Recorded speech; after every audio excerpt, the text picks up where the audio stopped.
الحمد لله الحمد لله رب العالمين،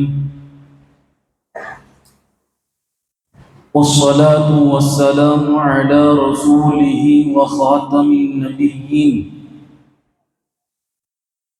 وعلى آله الطيبين وأصحابه الطاهرين والمؤمنين والمسلمين كلهم أجمعين. أما بعد، فقد قال الله تبارك وتعالى في القرآن الكريم والفرقان المجيد: أعوذ بالله من الشيطان الرجيم. بسم الله الرحمن الرحيم. إن أول بيت وضع للناس للذي ببكة مباركا وهدى للعالمين، فيه آيات بينات مقام إبراهيم، ومن دخله كان آمنا، ولله على الناس حج البيت من استطاع إليه سبيلا، ومن كفر فإن الله غني عن العالمين. وقال نبينا وحبيبنا صلى الله عليه وسلم: من أراد الحج فليتعجل. صدق رسول الله صلى الله عليه وسلم. புகழ் அனைத்தும் ஏக வல்லோனாகிய அல்லாஹ் ஜல்ல ஷானுஹு தஆலா ஒருவனுக்கு உரித்தாகட்டுமாக. சாந்தியும் சமாதானமும் கண்மணி நாயகம் ரசூலுல்லாஹி ஸல்லல்லாஹு அலைஹி வஸல்லம் அவர்கள் மீதும், அவர்களுடைய அடிச்சுவட்டை அப்படியே பின்பற்றி வாழ்ந்த சத்திய சஹாபாக்கள், தாபீன்கள், தபா தாபீன்கள், நாதாக்கள், ஷுஹதாக்கள், குறிப்பாக இந்த ஜும்மாவிற்கு வருகை தந்திருக்கிற நம் அனைவர்களின் மீதும் அல்லாஹினுடைய அன்பும் அருளும் என்றென்றும் நீண்டு நிலவட்டுமாக. ஆமீன். கண்ணியத்திற்குரிய அல்லாஹ் நல்லடியார்களே, உலக நாடுகளிலிருந்து பல்வேறு மக்கள் அவனுடைய இறையில்லமான காபத்துல்லாவை நோக்கிய பயணம் புறப்படக்கூடிய ஒரு தருணங்கள். நிறைய நாடுகளிலிருந்து புறப்பட ஆரம்பித்து விட்டார்கள். நம்முடைய தமிழ்நாடுகளிலிருந்தும் சென்று கொண்டிருக்கிறார்கள். இந்த நேரத்தில் ஹஜ்ஜுக்கு செல்லக்கூடிய ஹாஜிமார்கள், ஹஜ்ஜு சென்றுவிட்டு வந்தவர்கள், இனி ஹஜ்ஜுக்காக வேண்டி நியத்து செய்திருக்கக்கூடியவர்கள் என்று மூன்று தரப்பினர்களுக்கும் சில உபதேசங்களை பரிமாறிக்கொள்ள விரும்புகிறேன். அல்லாஹ் திருமறையிலே இப்படி ஒரு வசனத்தை சொல்லி காட்டுவான்: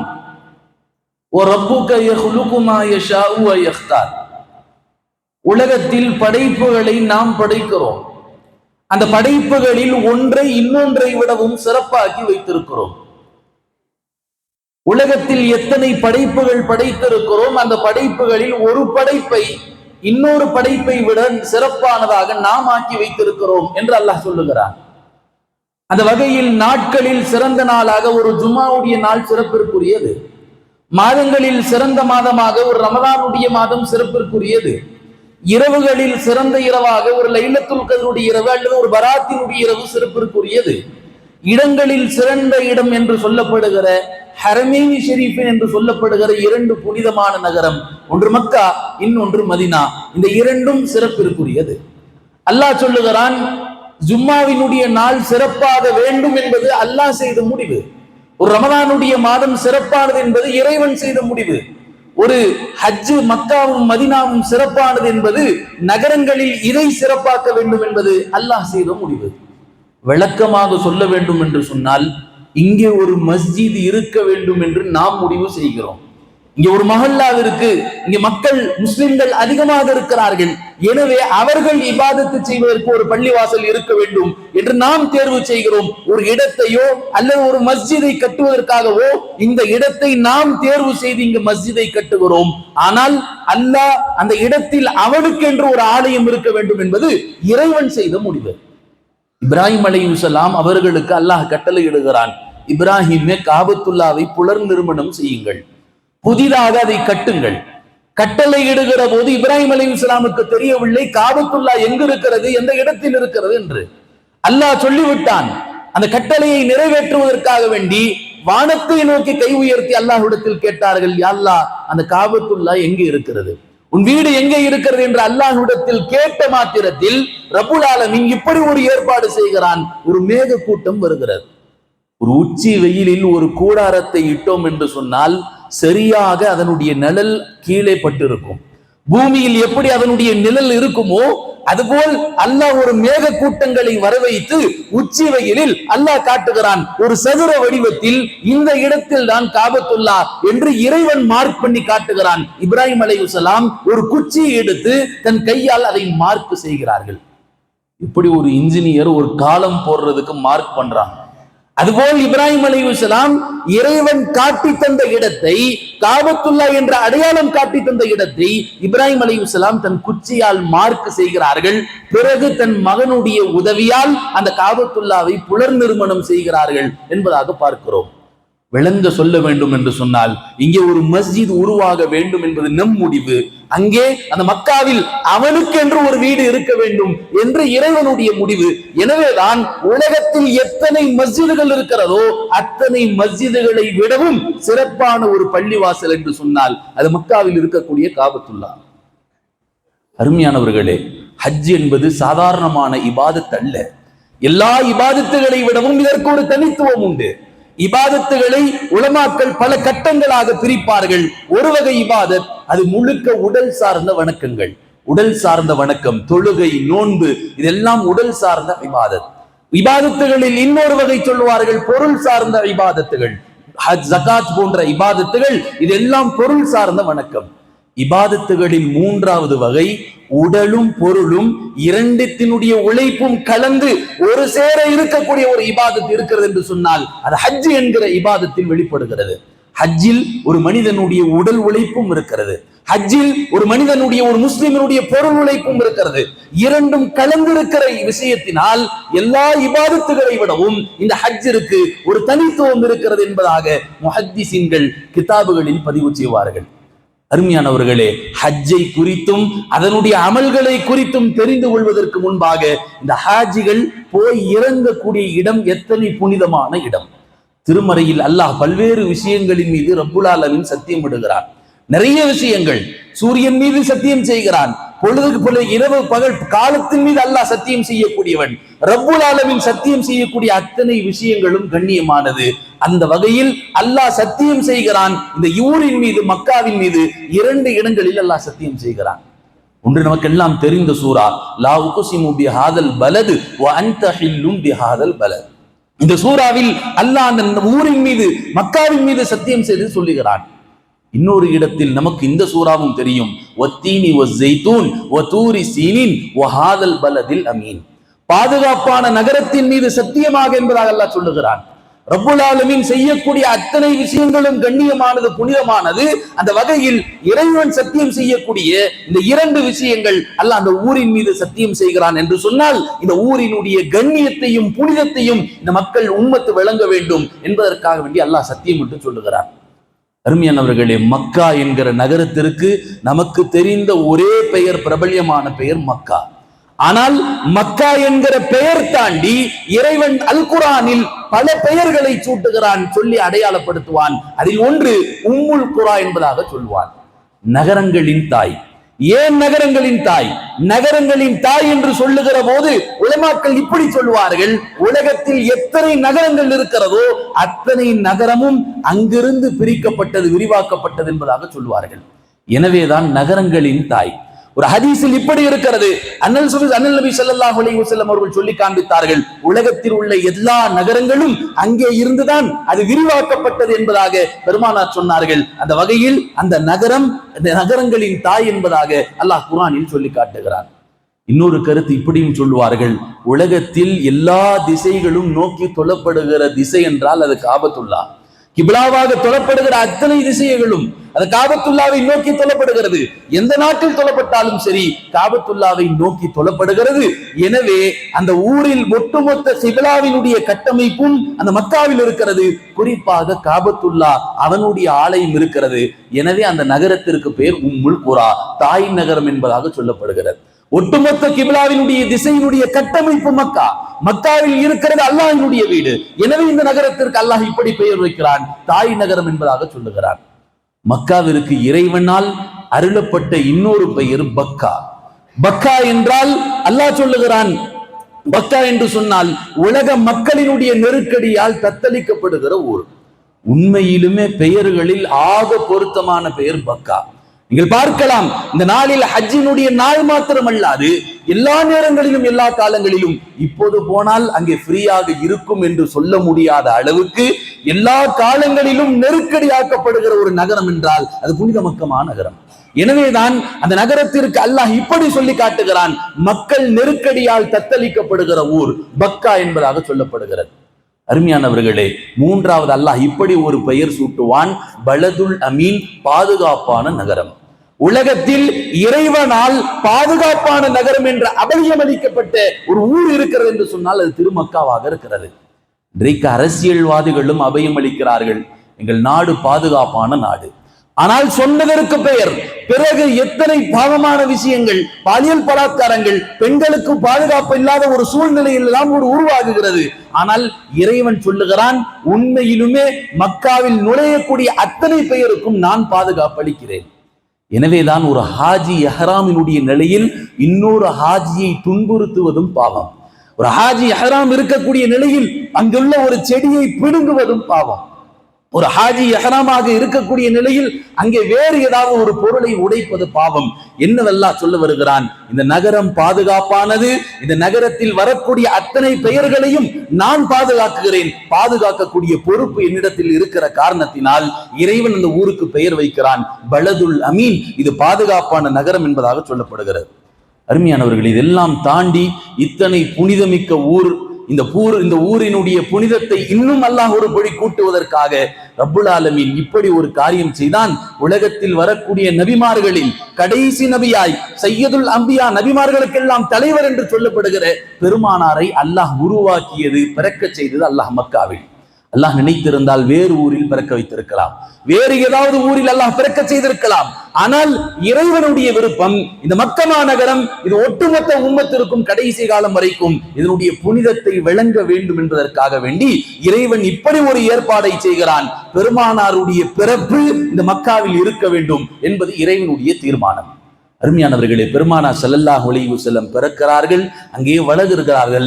இன்னும் ஒரு படி மேலாக அல்லாஹ் இந்த நகரத்திற்கு கூடுதல் கண்ணியத்தை கொடுக்க வேண்டும் என்கிற அடிப்படையில் இஸ்லாத்தினுடைய நபித்துவத்தை, இஸ்லாம் இந்த மார்க்கம் கொடுக்கப்பட்டது எங்கே? மக்காவில் அல்லாஹ் வைத்து கொடுக்கிறான்.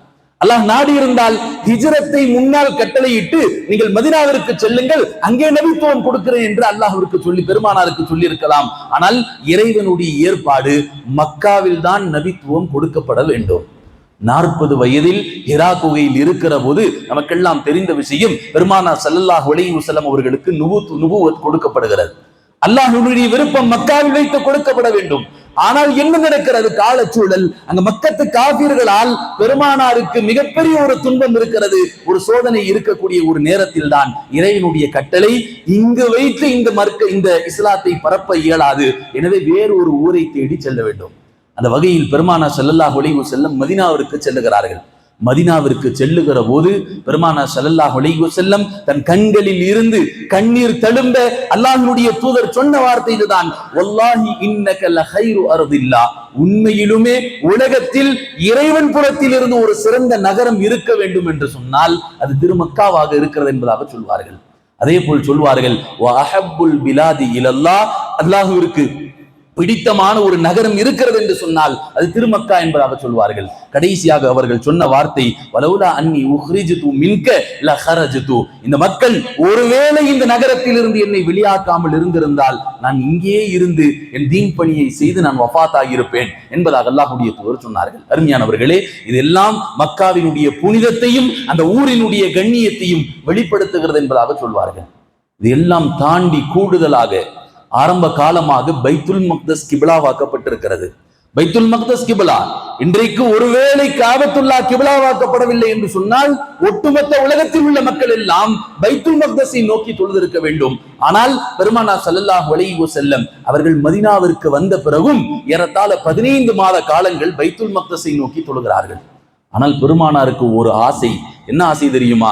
காபத்துல்லா கிபிலாவாக ஆக்கப்படாதா என்கிற ஆசை. ஒவ்வொரு தொழுகை முடித்த பிறகும் பெருமானார் ஸல்லல்லாஹு அலைஹி வஸல்லம் வானத்தை நோக்கி பார்ப்பார்கள். எங்கே இறைவனுடைய வசனம் வந்து விடாதா, அந்த காபத்துல்லா கிபிலாவாக மாற்றப்பட்டு விடாதா என்று சொல்லி ரப்புல் ஆலமீனை பார்ப்பதை அல்லாஹ் ஒரு கட்டத்தில் பார்த்து விடுகிறான். இறைவன் சொல்லுகிறான், கது நரா தகல்லுப வஜ்ஹிக ஃபிஸ் ஸமா, நபியை நீங்கள் வானத்தை நோக்கி பார்ப்பது எனக்கு தெரியாது என்று நினைத்துக் கொண்டீர்களா? அல்லாஹ் இப்படி மாற்றுகிறான். தொழுகையினுடைய நேரத்தில் தொழுது கொண்டிருக்கிற போது, நபியே உங்கள் கிப்லா திசையை மாற்றிக் கொள்ளுங்கள், ஹரமை நோக்கி நீங்கள் தொழுவுங்கள், பைத்துல்லாவை நோக்கி தொழுவுங்கள் என்று சொல்லுகிறான். என்று சொன்னால் இதுவும் அல்லாஹ் அந்த ஊருக்கு கொடுத்த புனிதங்களில் ஒன்று என்பதாக சொல்வார்கள். அருமையானவர்களே, இத்தனை புனிதமிக்க ஒரு ஊர், ஒரு நகரத்திற்கு தான் இன்றைக்கு ஹாஜிகள் கூட்டம் கூட்டமாக சென்று கொண்டிருக்கிறார்கள். இது ஏதோ எல்லா பயணங்களை போல ஒரு சுற்றுலா பயணம் அல்ல. ஹஜ் என்பது உணர்வு பூர்வமாய் செய்ய வேண்டிய ஒரு இபாதத். எல்லா இபாதத்துகளையும் ஒரு உணர்வு பூர்வம் இருக்க வேண்டும். கூடுதலாக இறைவனை சந்திக்க போகிறோம் என்கிற ஒரு உணர்வு ஏற்படுகிறது என்று சொன்னால் அது ஹஜ்ஜிலே ஏற்படுகிறது. ரப்புல் ஆலமீனை சந்திக்க செல்லுகிறோம் என்கிற ஒரு உணர்வு இந்த ஹஜ்ஜிலே ஏற்படுகிறது என்பதாக பார்க்கிறோம். அருமையானவர்களே, ஹஜ்ஜில் உணர்வு பூர்வமாய் செய்யப்படுகிற ஹஜ்ஜுக்கு கூலிகளை சொல்லுவார்கள். ஹதீஸ்களிலே பெருமானார் ஸல்லல்லாஹு அலைஹி வஸல்லம் அவர்கள் சொன்னார்கள், ஒரு முறை அம்ர் இப்னு ஆஸ் என்கிற ஒரு சஹாபி தன் கடைசி காலத்தில் இஸ்லாத்தை ஏற்க வேண்டும் என்று சொல்லி பெருமானாரிடத்தில் கைப்பிடித்து இஸ்லாத்தை ஏற்க வருகிறார். கையை பிடித்து இஸ்லாத்தை ஏற்கிற போது ஒரு தயக்கம். பெருமானார் ஸல்லல்லாஹு அலைஹி வஸல்லம் ஏன் அம்ர் இப்னு ஆஸ் என்று கேட்கிற போது அம்ர் இப்னு ஆஸ் அவர்கள் சொன்னார்கள், யா ரசூலுல்லாஹ், கடந்த காலத்தில் நிறைய பாவங்கள் செய்திருக்கிறேன், இஸ்லாத்திற்கு முன்பாக நிறைய பாவங்கள் செய்து விட்டேன், எத்தனையோ செய்யக்கூடிய காரியங்கள் எல்லாம் செய்து விட்டேன், நான் இஸ்லாத்தை ஏற்றுக்கொண்டால் என் பாவங்கள் எல்லாம் மன்னிக்கப்படுமா என்கிற தயக்கம் எனக்கு இருக்கிறது என்று அம்ர் இப்னு ஆஸ் பெருமானிடத்திலே கேட்டார்கள்.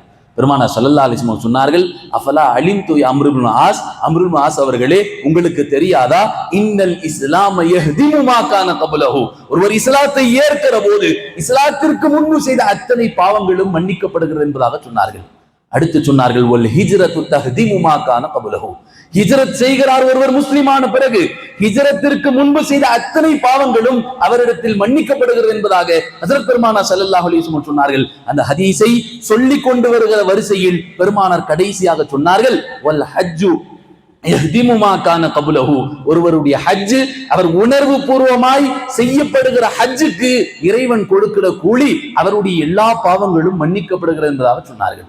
இங்கே பெருமானார் ஸல்லல்லாஹு அலைஹி வஸல்லம் எந்த விதமான வேறுபாடுகளும் சொல்லவில்லை. பெரும்பாவங்கள் தான் மன்னிக்கப்படுகிறது, சிறுபாவங்கள் தான் மன்னிக்கப்படுகிறது, எந்த விதமான வேறுபாடுகளையும் பெருமானார் சொல்லவில்லை. சுருக்கமாக சொன்னார்கள், அவருடைய ஒட்டுமொத்த பாவங்களும் மன்னிக்கப்படுகிறது. எனவேதான் ஹஜ்ஜுல் மபரூர் ஒப்புக்கொள்ளப்பட்ட ஹஜ்ஜுக்கு கூலி என்ன தெரியுமா? ஒருவர் வருகிற போது அன்று பிறந்த பாலகனை போல் அவர் திரும்புகிறார் என்பதாக சொன்னார்கள். ஒரு குழந்தை உலகத்திற்கு காலடி எடுத்து வைக்கிற போது எந்த விதமான பாவமும் அறியாத வருகிற குழந்தை, அதுபோல்தான் ஒருவர் ஹஜ் செய்துவிட்டு திரும்புகிற போது உண்மையிலுமே அவருடைய ஹஜ் உணர்வு பூர்வமாய் ஒப்புக்கொள்ளப்பட்ட ஹஜ்ஜாக இருந்தால் இறைவன் கொடுக்கிற கூலி என்ன தெரியுமா? அவருடைய அத்தனை பாவங்களும் மன்னிக்கப்பட்டு அவர் ஹாஜியாக திரும்புகிறார் என்பதாக சொல்லப்படுகிறது. ஆக உணர்வு பூர்வமாய் செய்யப்படுகிற ஹஜ்ஜுக்கு இறைவன் கொடுக்கிற முதல் கூலி அவருடைய எல்லா பாவங்களும் மன்னிக்கப்படுகிறது. உணர்வு பூர்வமாய் செய்யப்படுகிற ஹஜ்ஜுக்கு இறைவன் கொடுக்கிற இரண்டாவது கூலி சொர்க்கம். அல்லாஹ் பெருமானார் ஸல்லல்லாஹு அலைஹி வஸல்லம் ஒரு ஹதீஸில் இப்படி சொன்னார்கள், அல் ஹஜ்ஜுல் மப்ரூர், ஒப்புக்கொள்ளப்பட்ட ஹஜ்ஜுக்கு கூலி என்ன தெரியுமா? லைஸ லஹு ஜஸாஉ இல்லல் ஜன்னah, சொர்க்கத்தை தவிர வேறு கூலி இல்லை என்பதாக சொன்னார்கள். பெருமானார் இந்த ஹதீஸில் இப்படி சொல்லியிருக்க முடியும், சொர்க்கம் தான் கூலி என்பதாக சொல்லியிருக்க முடியும். ஆனால் இப்படி வார்த்தையை பயன்படுத்துகிறார்கள், சொர்க்கத்தை தவிர வேறு கூலி இல்லை. சொர்க்கம் என்பது ஒரு பெரிய இடம். அது எல்லா நபர்களும் நல்ல காரியங்கள் செய்து அல்லாஹ்வுடைய பொருத்தத்தை பெற்ற அத்தனை நபர்களும் சேர்ந்து செல்லக்கூடிய இடம் சொர்க்கம்.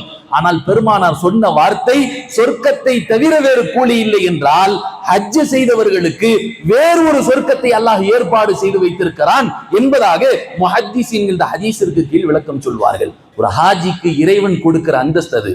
எல்லோரை போலவும் ஒரே இடத்தில் இருக்க வேண்டும் என்பது இறைவனுடைய விருப்பம் அல்ல. ஒரு ஹாஜி, இவர் என்னை நாடி வந்திருக்கிறார், என் ஊரை என்னிடத்தில் வந்து இவர் பாவ மன்னிப்பு பெற்றிருக்கிறார் என்கிற அடிப்படையில் அவரை கண்ணியப்படுத்த வேண்டும் என்கிற காரணத்தினால் இறைவன் இவருக்கு தனி அந்தஸ்து உள்ள ஒரு சொர்க்கத்தை ஏற்பாடு செய்து வைத்திருக்கிறான் என்பதாக இந்த ஹதீஸிற்கு விளக்கம் சொல்வார்கள். எனவே அருமையானவர்களே, உணர்வு பூர்வமாய் செய்யப்படுகிற ஹஜ்ஜுக்கு இறைவன் கொடுக்கிற கூலி சொர்க்கம் என்பதாக சொல்வார்கள். இதையெல்லாம் தாண்டி ஹஜ்ஜை குறித்து சொல்லுகிற போது இது பெண்களுடைய ஜிஹாத் என்பதாக சொன்னார்கள். ஆயிஷா ரலியல்லாஹு அன்ஹா பெருமானார் ஸல்லல்லாஹு அலைஹி வஸல்லம் இடத்தில் கேட்டார்கள், யா ரசூலுல்லாஹ், ஆண்கள் நிறைய இபாதத்துகள் செய்கிறார்கள், பள்ளிகளில் வந்து தொழுகிறார்கள், இதையெல்லாம் தாண்டி ஒரு கட்டத்தில் போர் என்று வருகிற போது அந்த போருக்கும் ஆண்கள் செல்லுகிறார்கள். இத்தனை நன்மைகளை செய்யக்கூடிய ஆண்களை போல் நாங்களும் ஏதாவது அமல்கள் செய்ய வேண்டும் என்று கேட்கிற போது ஜிஹாதுக்கு அனுமதி கொடுங்கள் என்று கேட்டார்கள். பெருமானார் ஸல்லல்லாஹு அலைஹி வஸல்லம் சொன்னார்கள், இன்னல் ஹஜ்ஜ, பெருமானார் சொன்னார்கள், ஹஜ் என்பது இது பெண்களுக்கான ஜிஹாத் என்பதாக சொன்னார்கள். ஹஜ் செய்யக்கூடிய பெண்களுக்கு ஒரு சுப செய்தி, நீங்கள் ஜிஹாதுக்காக வேண்டி போகிறீர்கள். இதையெல்லாம் தாண்டி ஒரு படி மேலாக இன்னும் சிறப்பாக சொல்ல வேண்டும் என்று சொன்னால், ஒரு ஹாஜி வல் ஹுஜ்ஜாஜு வஃப்துல்லாஹ், ஒரு ஹாஜி அல்லாஹ்வினுடைய விருந்தாளி என்பதாக சொன்னார்கள். வல் ஹுஜ்ஜாஜு வஃப்துல்லாஹ், இறைவனுடைய விருந்தாளி. உலகத்தில் வரக்கூடிய விருந்தாளிகளை நாம் உபசரிக்கிறோம், அவர்களை கண்ணியப்படுத்துகிறோம், நல்ல உணவு போட்டு அவர்களை திருப்தி அடைய செய்து அவர்களை அனுப்பி வைக்கிறோம். அதுபோல் இறைவன் சொல்லுகிறான், ஹஜ்ஜுக்கு வரக்கூடியவர்கள் அவர்கள் என் விருந்தாளிகள் என்பதாக சொல்லுகிறான். அதனாலதான் ஜித்தால போய் இறங்குனீங்கன்னா அந்த ஏர்போர்ட்ல எழுதி போட்டு இருக்கக்கூடிய வாசகம் என்ன தெரியுமா? வல் ஹுஜ்ஜாஜு லைஃபுல்லாஹ், ஹாஜிகள் அல்லாஹ்வுடைய விருந்தாளிகள் என்பதாக எழுதி வைத்திருக்கிறார்கள். ஏன்? ஹஜ் செய்யக்கூடிய வருபவர்கள் என்னிடத்தில் வருகிறார்கள், எத்தனை முறை வந்தாலும் அவர்களை கண்ணியப்படுத்துவது என் கடமை. எனவே இறைவன் சொல்லுகிறான், ஹாஜிகள் என் விருந்தாளிகள் என்பதாக சொல்லுகிறான். அருமையானவர்களே, உலகத்தில் ஒரு விருந்தாளி திரும்ப திரும்ப போனா சங்கடப்பட்டுருவாங்க. மனிதர்களுடைய பழக்கம் இதுதான். எப்பயாவது போனா நல்ல கண்ணியத்தோடு வரவேற்று அவர்களுக்கு நல்ல உணவு போட்டு அனுப்புவது இது மனிதர்களுடைய வழக்கம். ஆனால் திரும்ப திரும்ப சென்றோம் என்று சொன்னால் மனிதர்களுக்கு மத்தியில் சங்கடங்கள் வந்துவிடும். ஆனால் இறைவன் அப்படி செய்வதில்லை. நீங்கள் எத்தனை முறை வருடந்தோறும் ஹஜ்ஜுக்கு சென்றாலும் அந்த இடத்தில் வரவேற்று உங்களை கண்ணியப்படுத்தி திரும்ப அனுப்புவது அது இறைவனுடைய கடமையாகி விடுகிறது. எனவேதான் அருமையானவர்களை சொன்னார்கள், ஒரு ஹாஜி அல்லாஹ்வினுடைய விருந்தாளியாக இருக்கிறார் என்பதாக சொன்னார்கள். அல்லாஹ்வினுடைய விருந்தாளி என்பதனால் தான் நிறைய மக்கள் ஒரு ஹஜ்ஜோடு நிறுத்தல. இன்னைக்கு நாம பார்க்கிறோம், ஒரு ஹஜ்ஜே பெரும்பாடாக இருக்கிறது. நிறைய மக்கள் உண்மையிலும் சொல்ல வேண்டும் என்று சொன்னால் பணங்காசுகளால் இந்த இபாதத்தை செய்ய முடியாது. என்கிட்ட காசு இருக்கிறது, நான் நிறைய சேர்த்து வச்சிருக்கிறேன். எத்தனையோ பேர் பார்க்கலாம், பல சொத்துக்களை சேர்த்து வைத்தவர்கள் ஹஜ் செய்யாமல் மௌத்தாகக்கூடிய நிலைகளை நம் சமூகத்தில் பார்த்து கொண்டிருக்கிறோம். ஆனால் ஒண்ணும் இல்லாதவர்கள் ஒரு யாசகர் எல்லாம் ஹாஜி ஆகிவிட்டு வரக்கூடிய காட்சிகளை பார்க்கிறோம். உண்மையிலும் அங்கே தேட்டத்தையும் ஆசையும் இருக்கிற போது இறைவன் உங்களை அழைக்கிறான், அவன் இல்லத்திற்கு அழைக்கிறான் என்பதாக சொல்வார்கள். எனவே அருமையானவர்களே, நம் முன்னோர்கள் ஒரு ஹஜ்ஜோடு நிறுத்தியதில்லை. இமாம் அபூ ஹனீஃபா ரஹ்மத்துல்லாஹி அவர்கள், நாம் எந்த மதுஹபை பின்பற்றி கொண்டிருக்கிறோமோ, எந்த இமாமை கண்ணியப்படுத்துகிறோமோ, அந்த இமாமுல் ஆதம் அபூ ஹனீஃபா ரஹ்மத்துல்லாஹி அவர்கள் 40 ஹஜ் செய்தார்கள். 40 ஹஜ் செய்தார்கள். அத்தா இப்னு அபீ ரபாஹ் அவர்கள் 70 ஹஜ் செய்தார்கள். சுஃபியான் இப்னு உயைனா அவர்கள் 70 ஹஜ் செய்தார்கள். 70 ஹஜ் செய்கிற போது கடைசி ஹஜ்ஜில் தவாப் செய்கிற போது ஒரு மனிதர் கேட்டார், எப்படி உங்களால் 70 ஹஜ் செய்ய முடிந்தது என்பதாக கேட்டார். ஒரு ஹாஜிக்கு தெரியும், ஹஜ் திரும்பி விட்டு அந்த இடத்தை ஊரை விட்டு திரும்புகிற போது ஹஜ்ஜத்துல் விதா என்பதாக கடைசி தவாஃபே விதா என்பதாக செய்வோம். தவாஃபே விதா, விடை பெறுகிற தவாஃப் என்பதாக செய்வோம். நான் ஒவ்வொரு முறையும் இந்த விடை பெறுகிற தவாஃபில் அல்லாஹ்விடத்தில் கேட்பேன், யா அல்லாஹ், இதை எனக்கு கடைசி ஹஜ்ஜாக ஆக்கி விடாதே. கடைசி ஹஜ்ஜாக ஆக்கி விடாதே என்று ஒவ்வொரு வருடமும் நான் கேட்டேன். 70 ஆண்டு காலம் கேட்டேன். 70 ஹஜ்ஜை இறைவன் செய்ய வைத்தான். கடைசியாக இறைவனிடத்தில் கேட்பதற்கு இதற்கு மேலும் ரப்பிடத்தில் கேட்பதா என்று கூச்சம் வந்து விட்டது. நான் கேட்காமல் சென்று விட்டேன். சொன்னார்கள், அந்த வருடமே சுஃபியான் இப்னு உயைனா வஃபாத் ஆகிவிட்டார்கள் என்பதாக சொன்னார்கள். அருமையானவர்களே, உண்மையிலுமே ஆசை இருந்தவர்கள், ஹஜ் செய்ய வேண்டும் என்கிற ஏக்கமும் தேட்டமும் இருப்பவர்கள், ரப்புல் ஆலமீன் அவனிடத்திற்கு கூப்பிடுகிறான் என்பதாக பார்க்கிறோம். அதே போல் உணர்வு பூர்வமாய் செய்யப்படுகிற ஹஜ்ஜுக்கு கூலி, ஹஜ்ஜினுடைய மகத்துவமே என்ன, இஸ்லாத்தினுடைய பெருமையை வெளிப்படுத்தக்கூடிய சமத்துவத்தை வெளிப்படுத்துகிறது. இஸ்லாத்தினுடைய பெருமை என்ன தெரியுமா? இஸ்லாமிய மக்கள் சமத்துவத்தோடு ஒற்றுமையாக இருப்பார்கள் என்பதுதான் இந்த மார்க்கத்தினுடைய பெருமை. இந்த மார்க்கத்தினுடைய பெருமையை வெளிச்சொல்லக்கூடிய ஒரு விஷயம் ஹஜ் என்பதாக சொல்வார்கள். ஒரு ஒட்டுமொத்த மொஹல்லாவினுடைய சமத்துவத்தை ஒரு ஜும்மா வெளிப்படுத்துகிறது. நாங்கள் எல்லாம் ஒற்றுமையோடு இருக்கிறோம் என்பதை ஒரு ஜும்மா வெளிப்படுத்துகிறது. எல்லோரும் சேர்ந்து ஒரு நாளில் இங்கே தொழக்கூடிய ஒரு சூழலை அல்லாஹ் ஏற்படுத்தி இருக்கிறான் என்று சொன்னால், இந்த ஜும்மாவில் ஒரு மொஹல்லாவினுடைய சமத்துவத்தை வெளிப்படுத்துகிறது. ஒரு ஊரினுடைய சமத்துவத்தை ஈது பெருநாள் வெளிப்படுத்துகிறது. ஒட்டுமொத்த உலகத்தினுடைய சமத்துவத்தை ஹஜ் வெளிப்படுத்துகிறது என்பதாக உலமாக்கள் சொல்வார்கள். ஆக இஸ்லாத்தினுடைய பெருமை சமத்துவம். அந்த சமத்துவம் எங்கே வெளிப்படுகிறது என்று சொன்னால் ஹஜ்ஜினுடைய காலங்களில் வெளிப்படுகிறது என்பதாக சொல்வார்கள். அருமையானவர்களே, உணர்வு பூர்வமாய் செய்ய வேண்டிய இபாதத்துகள் ஹஜ். நம்முடைய முன்னோர்கள் உண்மையிலுமே உலகத்தில் இறைவனை சந்திக்க முடியும் என்கிற ஒரு வழி இருக்கிறது என்று சொன்னால், அந்த அமல்கள் மிகப்பெரிய அமல் என்று சொன்னால் அது ஹஜ் என்பதாக சொல்வார்கள். இறைவனை சந்திப்பதை போல் உள்ள உணர்வு. அங்கே போய் தன்னுடைய காபத்துல்லாவினுடைய திரையை பிடித்து கதறுகிறார். அவர் பிடித்தது திரை அல்ல, மாறாக எது தெரியுமா?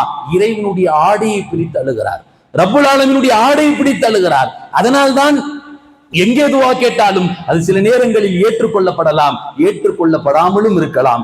ஆனால் அங்கே கேட்கப்படுகிற அத்தனை துவாவும் அது நிச்சயமாக சத்தியமாக ஏற்றுக்கொள்ளப்படுகிறது. காரணம், அவன் இடத்தில் சென்று அவனுடைய முன்னால் மண்டியிட்டு ஒருவர் கேட்கிறார் என்கிற அடிப்படையில் அல்லாஹ் அத்தனை துவாக்களையும் கபூல் செய்கிறான் என்பதாக சொன்னார்கள். ஒரு பெண்மணி இருந்தார்கள்.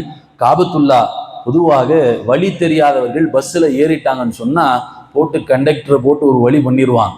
எப்போ ஸ்டாப்பிங் வரும்னு கேட்டு ஒரு பெண்மணி ஏறுகிறார்கள். ஹஜ்ஜுக்காக வேண்டி புறப்படுகிறார்கள். அந்த பெண்மணிக்கு மக்கா எது, காபத்துல்லா எது என்று தெரியவில்லை. ஆசை, தேட்டம், ஹஜ் செய்ய வேண்டும் என்கிற ஆசை எல்லா நபர்களோடும் புறப்பட்டு விட்டார்கள். வழியில் செல்லுகிற போதெல்லாம் கேட்டார்கள், ஹஜ் வந்து விட்டதா, மக்கா வந்து விட்டதா, காபத்துல்லா வந்து விட்டதா? கேட்கிற பெண்மணிக்கு ஒரு கட்டத்தில் கடைசியாக சொல்லப்பட்டது, மக்கா வந்து விட்டது. மக்கா வந்த பிறகு கேட்டார்கள், காபத்துல்லா எங்கே? காபத்துல்லா தெரிகிறது என்று சொல்லுகிற போது அந்த பெண்மணி ஓடி ஓடி செல்லுகிறாள். ஒரு கட்டத்தில் காபத்துல்லாவில் தன் முகத்தை வைத்து அழுது கொண்டிருக்கிற பெண்மணியை திரும்ப தூக்கிய மக்கள் எப்படி தூக்கினார்கள் தெரியுமா? அந்த பெண்மணியினுடைய ஜனாசாவை தூக்கி கொண்டு வந்தார்கள். அருமையானவர்களே, உணர்வு பூர்வமாய் செய்யப்படுகிற இபாதத்துகளில் ஒன்று ஹஜ் என்பதாக சொல்வார்கள். ஆசையோடும் ஆர்வத்தோடும் உலகத்தில் உண்மையிலுமே இறைவனை சந்திக்க முடியும் என்கிற ஒரு சூழல் ஹஜ்ஜில் ஏற்படுகிறது. எனவே தான் நம்முடைய மக்கள் பல்வேறு கஷ்டங்களில் அவர்கள் ஹஜ் செய்திருக்கிறார்கள் என்பதாக பார்க்கிறோம். ஒரு ஷகீகுல் பல்கி ரஹ்மத்துல்லாஹி அவர்கள் ஒரு முறை ஹஜ்ஜுக்காக வேண்டி செல்லுகிறார்கள். அவர் மக்காவில் பக்கத்துல ஒரு ஊர். ஏறத்தாழ 2 வருடங்களாக நடைப்பயணமாக வருகிறார்கள். அன்றைய காலங்களில் நடந்து செல்பவர்கள், நடந்து செல்லக்கூடியவர்கள் ஹஜ்ஜுக்காக வேண்டி 2 வருடங்கள் நடந்து சென்று ஹஜ்ஜுக்கு வருகிறார்கள். அங்கே ஒரு ஊனமுற்ற மனிதர் தவாப் செய்து கொண்டிருக்கிறார். கேட்கிறார், நீங்க எங்க இருந்து வருகிறீர்கள்? அவர் சொன்னார், மாவரா உன் நகர் என்கிற ஊரில் இருந்து வருகிறேன். இந்த மாவரா உன் நகர் எங்க இருக்குதுன்னு சொன்னா ஆப்பிரிக்கா கண்டத்தில் ஒரு இடத்தில் இருக்கிறது. இந்த இடத்திலிருந்து நான் வருகிறேன். எத்தனை வருடம் புறப்பட்டு வந்தீர்கள்? 10 ஆண்டு காலம். நொண்டி காலை இழுத்து கொண்டு நான் வந்திருக்கிறேன் என்பதாக சொல்லுகிற போது கேட்டார்கள், எப்படி வந்தீர்கள்? இவ்வளவு சிரமம் ஏன்? ஹஜ்ஜுக்காக வேண்டி. நமக்கெல்லாம் சந்தேகம் இருக்கலாம், அதெல்லாம் எப்படி 10 ஆண்டு காலம் நடந்து வந்திருப்பாங்களா? சந்தேகத்தோடு பார்க்கக்கூடிய மக்களுக்கு சந்தேகமாக தான் தெரியும்.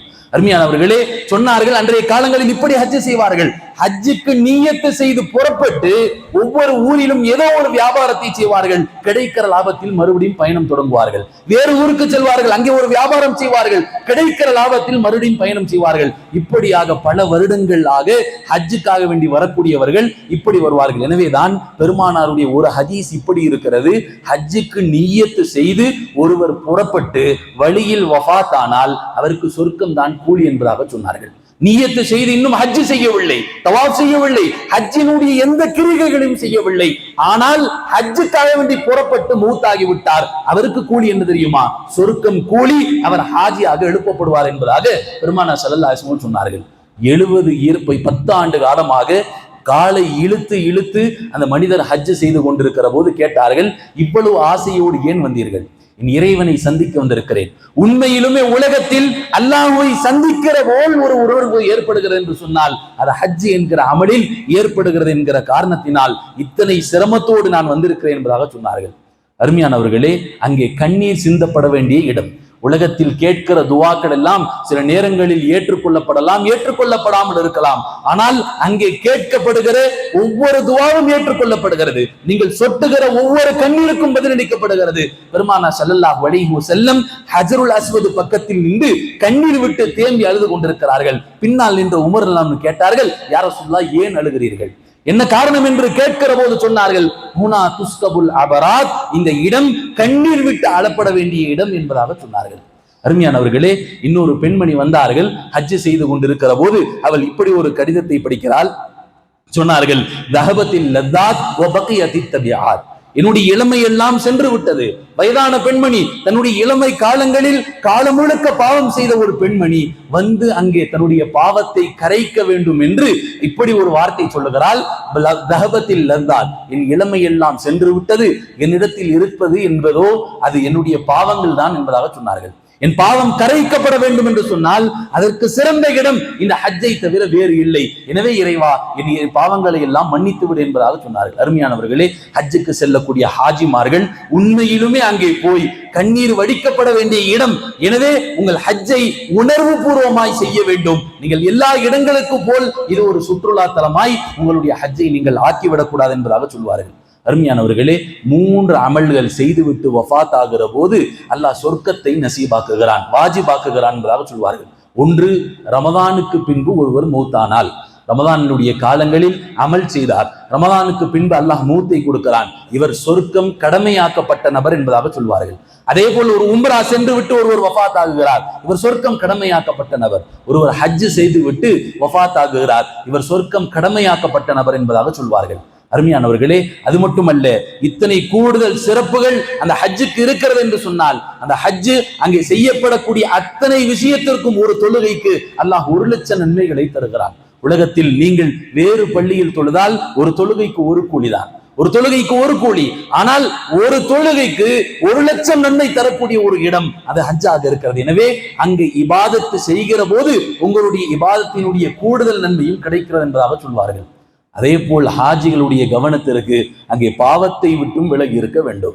எப்படி நன்மைகள் அதிகமோ அதுபோல் நீங்கள் அந்த இடத்தில் பாவம் செய்தால் உங்கள் பாவத்தினுடைய கூலிகளும் அதிகம் என்பதாக சொன்னார்கள். அப்துல்லாஹ் இப்னு அம்ர் இப்னு ஆஸ் என்கிற ஒரு சஹாபி மக்காவினுடைய எல்லையை விட்டு தன்னுடைய வீட்டை கட்டுகிறார்கள். மக்காவினுடைய எல்லைக்குள் பள்ளிவாசல் கட்டுகிறார்கள், மக்காவினுடைய எல்லைக்குள் வீட்டை கட்டுகிறார்கள். மாணவர்களாம் கேட்டார்கள், உஸ்தாத் அவர்களே, ஏன் இப்படி செய்கிறீர்கள்? எல்லைக்குள்ளேயே வீட்டையும் கட்டிட்டா வேலை முடிஞ்சா இல்லையா? பள்ளிவாசலுக்கு பக்கத்தில் ஆயிரும். சொன்னார்கள் அப்துல்லாஹ் இப்னு அம்ருல் ஆஸ் அவர்கள், எப்படி இந்த ஹரமினுடைய எல்லைக்குள் நீங்கள் இபாதத்தை செய்தால் உங்களுக்கான நன்மைகள் அதிகமோ அதுபோல் இங்கே பாவங்கள் செய்தாலும் பாவத்தினுடைய கூலிகள் அதிகம். எனவேதான் என் வீட்டை நான் வெளியே வைத்திருக்கிறேன். ஏன் ஒரு மனிதன் எந்த சந்தர்ப்பத்திலும் ஏதாவது ஒரு பாவம் தன் புறத்தில் இருந்து நிகழ்ந்து விடும் என்கிற பேணுதலுக்காக வேண்டி நான் வீட்டை வெளியே கட்டியிருக்கிறேன் என்பதாக சொல்லி காட்டினார்கள். அருமையானவர்களே, இப்பேற்பட்ட உணர்வு பூர்வமாய் செய்யப்படுகிற இபாதத்துகளில் ஒன்று ஹஜ் என்பதாக சொல்வார்கள். வல்ல ரஹ்மான் அந்த ஹஜ்ஜை எல்லா நபர்களுக்கும் நசீபாக்கி அருள்வானாக. இந்த வருடம் ஹஜ்ஜுக்கு சென்றிருக்கக்கூடிய அத்தனை ஹாஜிகளும் அழகான முறையில் ஹஜ் செய்துவிட்டு ஆரோக்கியமாக இபாதத்து செய்துவிட்டு திரும்பக்கூடிய நசீபை தந்தருள்வானாக. அவருடைய சஃபர்களை அல்லாஹ் லேசாக்கி தருவானாக. யாரெல்லாம் ஹஜ்ஜுக்காக வேண்டி நியத்து செய்திருக்கிறோமோ அல்லாஹ் சீக்கிரமாக அவனிடத்தில் அழைத்து அங்கே தவாப் செய்யக்கூடிய பாக்கியத்தையும் பெருமானார் ஸல்லல்லாஹு அலைஹி வஸல்லம் அவர்களை ஜியாரத்து செய்து சலாம் சொல்லக்கூடிய நசீபையும் அல்லாஹ் தந்தருள்வானாக. யார் ஹஜ் செய்து விட்டார்களோ மீண்டும் மீண்டும் அவனுடைய இல்லத்திற்கு சென்று தவாப் செய்யக்கூடிய பாக்கியத்தை அல்லாஹ் தந்தருள்வானாக. வாஹிரு தஅவானா அல்ஹம்துலில்லாஹி ரப்பில் ஆலமீன்.